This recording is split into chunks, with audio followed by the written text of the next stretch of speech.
L'invité du jour.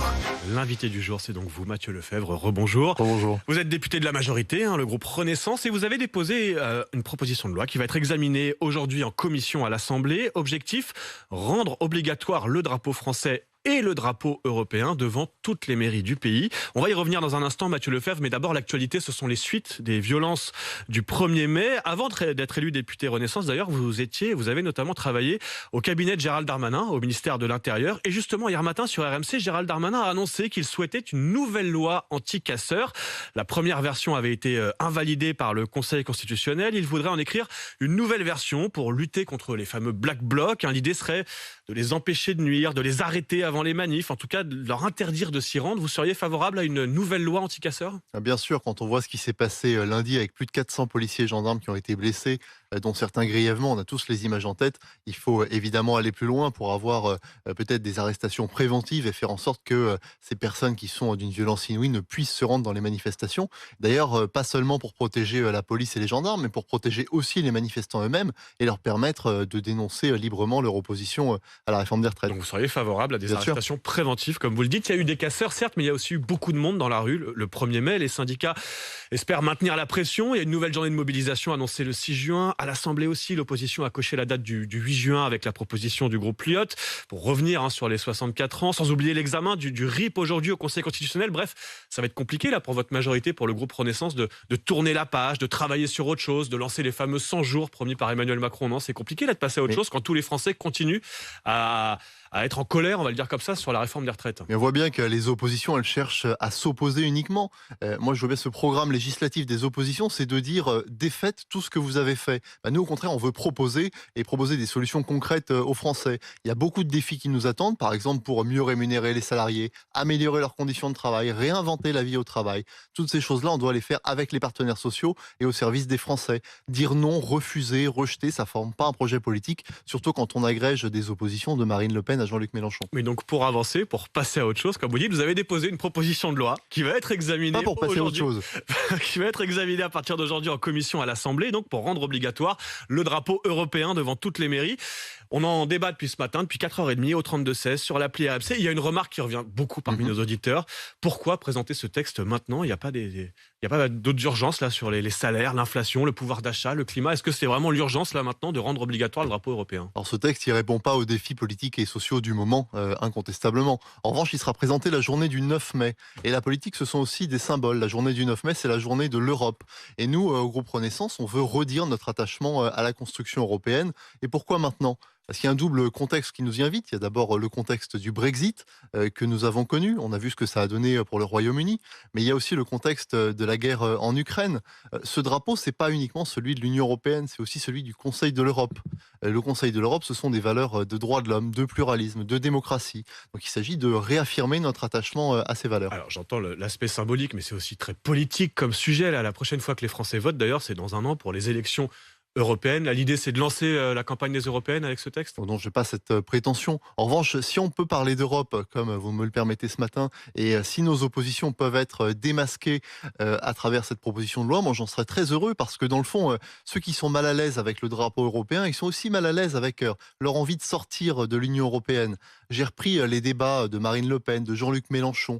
Ils étaient au départ pour une sortie très claire de l'Union européenne. Aujourd'hui, ils sont pour une sortie déguisée de l'Union européenne. Je crois que c'est important de montrer que ce malaise-là, il révèle aussi leur difficulté à avouer leur projet de Frexit, soit rouge pour les uns, soit brun pour les autres. Oui, mais la dernière fois qu'on a consulté les Français sur la question européenne, ils ont voté non. C'était en 2005. Est-ce que vous risquez pas justement de renforcer un sentiment anti-européen, anti-Bruxelles avec ce côté, on vous impose le drapeau, on le rend obligatoire devant les mairies. C'est pas vraiment une demande des Français de voir des drapeaux européens partout là en ce moment. Non, mais en revanche, le symbole, ça veut dire quelque chose en politique. Et le législateur, il est là aussi pour faire symbole. Et pour répondre à votre interrogation, il ne s'agit pas du tout de substituer une identité à une autre. Il ne s'agit pas de nous dire que nous soyons européens et non plus français. D'ailleurs, dans ma proposition de loi, on rend obligatoire le drapeau français. Ça n'existe pas à l'heure actuelle. C'était un vide juridique. C'était pas obligatoire en théorie de mettre Exactement. le drapeau français. Il y a d'ailleurs des mairies qui ne pavoisent pas le drapeau tricolore sur leur mairie. Voilà. Et par ailleurs, le drapeau français il continuera à garder la place d'honneur sur le fronton des mairies. Ce qui Ça veut veut dire, dire à gauche, c'est alors ça? ça veut dire à gauche quand vous êtes dans l'édifice et à droite quand vous regardez l'édifice. Voilà. C'est très précis. C'est précis. Voilà. Place Non, d'honneur mais- pour le drapeau français, mais le drapeau européen obligatoire à côté. Ça fait réagir depuis ce matin au 32-16. On va accueillir Valérie qui nous appelle de Montpellier. Bonjour Valérie. Oui, bonjour. Alors Valérie, Bonjour du côté... à toute l'équipe. Bonjour Valérie. Alors écoutez, moi j'habite Montpellier. Je vois beaucoup les extérieurs de Montpellier aussi, les communes alentours. Le drapeau français, il est là. Et ma première réaction serait de rappeler ce que représente le drapeau français. Déjà, dans les écoles, ne serait-ce que dans les écoles. Ensuite, sur la mairie de Montpellier, il y a 5-6 drapeaux qui représentent la France, l'Europe, le mouvement LGBT et bien d'autres choses. Donc, ça existe déjà. Alors, pourquoi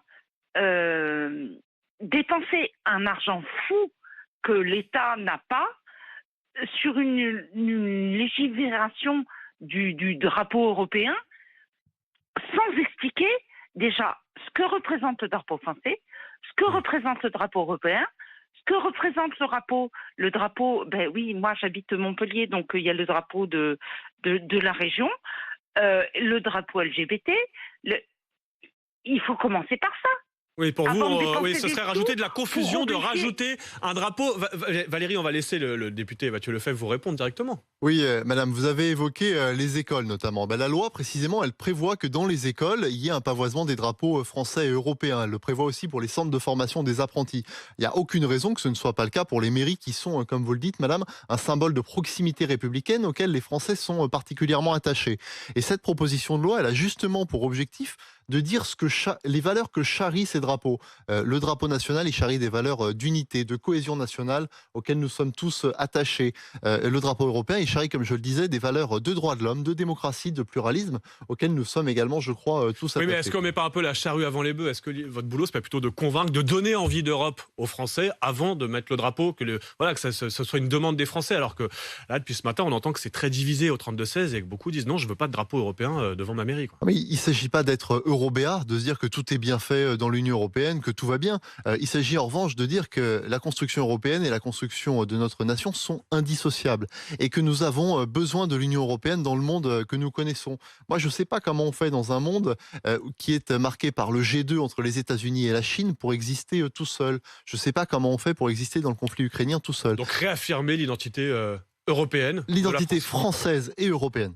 Française et européenne. Bien sûr. Voilà, les deux dans votre texte. Mathieu Lefebvre, député Renaissance du Val-de-Marne, je vous remercie d'être venu nous le défendre ce matin en direct sur RMC.